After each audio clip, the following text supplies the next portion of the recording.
Hello, everyone. What is your biggest obstacle to falling in love? Well, for those of you joining me today, you're going to get some real guidance, and that'll give you some insights. If you're just joining me for the first time, congratulations, welcome. I thank you for stopping by. If this content is useful to you, please subscribe and click the bell symbol, and then you'll be notified when I go live and when I upload events. So for those of you who chose or are choosing one of these three piles, this is the pick three. So I want you to just take a deep breath. Your love life may have some challenges in it, and this is big for you. So take a deep breath, relax, look at these piles. You can pause it if you need to in order to take a longer time to pick one. So piles 2 and 3, the links to the timeline of those will be down in the description. So here we go.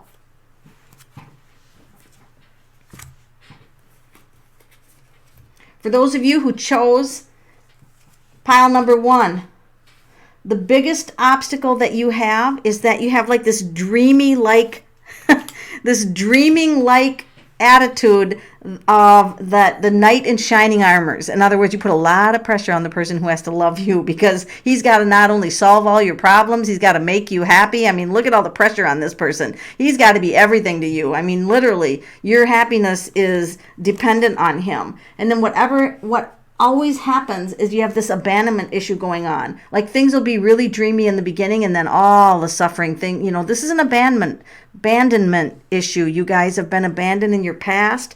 This could stem from, a pattern that you have, falling in love with unavailable men or men who can't, take care of you the way you think you need to be taken care of. So this is one of your biggest obstacles, you guys, is feeling abandoned.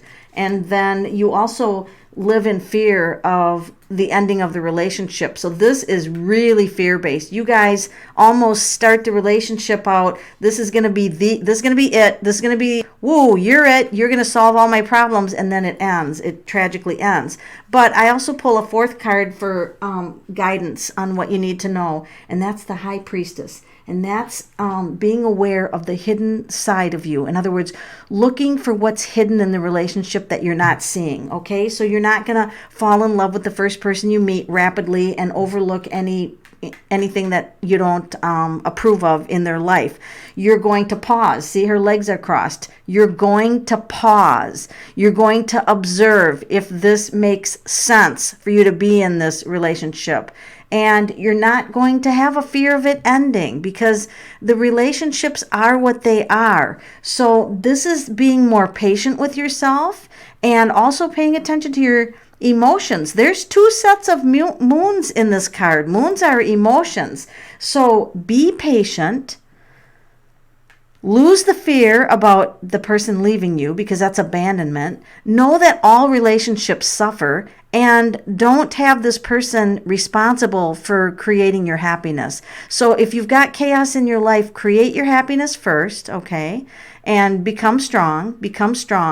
And then that way it'll be a joy to be around you, right? And also pay attention to how you talk in new relationships. You talk about all the past and how horrible things are. Make sure that you talk about sunny things and happy things and make that person feel good to be around you. And I'm not telling you what to do, but this is one of your biggest obstacles here, is focused on all your past pain and abandonment. That's what your focus is, but you're getting over that. The High Priestess means you have risen to a new level. So this is really a good, powerful major arcana card to come in that you guys are going to have a completely different perception going in, and you're going to wipe away these blocks so that you can establish and feel true love that's healthy and satisfying and happy because you guys deserve it. For those of you who selected number 2, this is your biggest obstacles, that right away in the relationship, you guys are looking for triggers and thinking of leaving. It's almost like you've got the leaving energy before the relationship has even really gotten off the ground. It's just almost like you're prepared to leave. So you guys have to realize that sometimes people have trouble in the beginning of relationships, that if there's any kind of trouble, whoop, I'm moving along. And maybe you need to pause, because all relationships can start out somewhat funky, wanky, not on the best waters. There's rough waters here. But guess what? If you hang in there, there's smoother waters coming. So yes, there might be problems in the beginning, but your obstacle of wanting to bail right away, wait. And then this is the High Priestess card. This is wait. Wait. It's in your cards for you to be patient. Wait patiently to see. And then you guys also suffer some hidden sadness. Some of this is covered up, and that, you tend to focus on what could possibly go wrong. You're like a what ifer, I call you. What if this goes wrong? What if that goes wrong? What if they do this? What if they do that? What if I'm just met another alcoholic? What if they, and so what if this is, and that you're not seeing the golden moments. Okay. So if you spot triggers that are deal breakers for you, in other words, you can't have a relationship with someone who has something that's a deal breaker for you, don't keep it hidden. This is like, know right away that that's not the person for you. And the solution for you guys, look at this, Queen of Wands. You're gonna rise above this. You're gonna get a new perception that no one is perfect. People come with their problems and baggage, but you're not going to focus on that. You're going to focus on the opportunities that this relationship brings. You're going to realize that even if it would start out a little bit rough, as long as there's no deal breakers, you guys are going to be like, you know what? I think that this is going to be different this time. I think this is going to be different this time. You're going to turn around, see the opportunities, take off your cloak. You don't have to hide anything anymore, and you can be the real you. So you guys are going to be blowing through your obstacles here of wanting to bail too quickly. So hang in there. Know that sometimes new relationships, they do start out rough. That's okay. That's no reason to bail right away unless I say, if it's a deal breaker.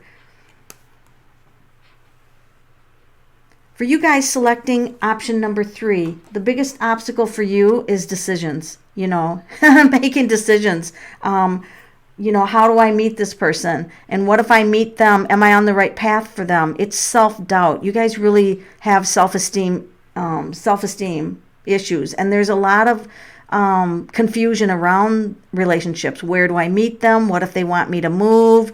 Am I gonna, be happy with this person? There's a lot of worry energy. If I were to hold this card up, you can see how much stress and worry there is around relationships. And then, of course, we got the 9 of Swords, and you've had some pretty painful relationship experiences in your past. And so you are confused. You're confused because you have been, or still are recovering from a very painful situation. You will, this is a good card. This means that relationships are a challenge for you, but you're on top of it now. Yes, there are some challenges to relationships, and they can be confusing and they can be painful. But look at this. You guys are ready to conquer it, and I haven't even gotten to your solution card yet, which is, look at this. You're going to choose a new path, which means you guys are going to break a long-standing pattern, a pain pattern. So instead of painful relationships, this is going to be emotionally satisfying. Look at the pink path. You're going to start out with friendships. You're not going to dive right into immediate love. You're going to start out being friends. And give yourself the time you need to release the pain of the past. And then when you're done with this stress and anxiety, get up, choose a path. It's going to be the right path, and just move forward. This is action-based. Take action. Go on a different path. And you guys, when you change the way you look at love, love will change for you. I'll say that again. When you change the way you look at love, love for you will change. And you guys are going to be softer, kinder, gentler, more compassionate. You're going to have more options. You're going to have a variety of options, different options. All these cards speak about the different options that you have. And so you are going to choose the path, go forward. Even, I might have pain in past relationships, but that's not who I'm going to be in the future. And you're going to tread onto new love that starts out with a friendship, a beautiful friendship. Get to know them. If there's no deal breakers, you guys are not going to repeat the patterns of the past. So this is the good news for you guys. And thank you for joining me. Leave a comment if you think that this reading resonated with you.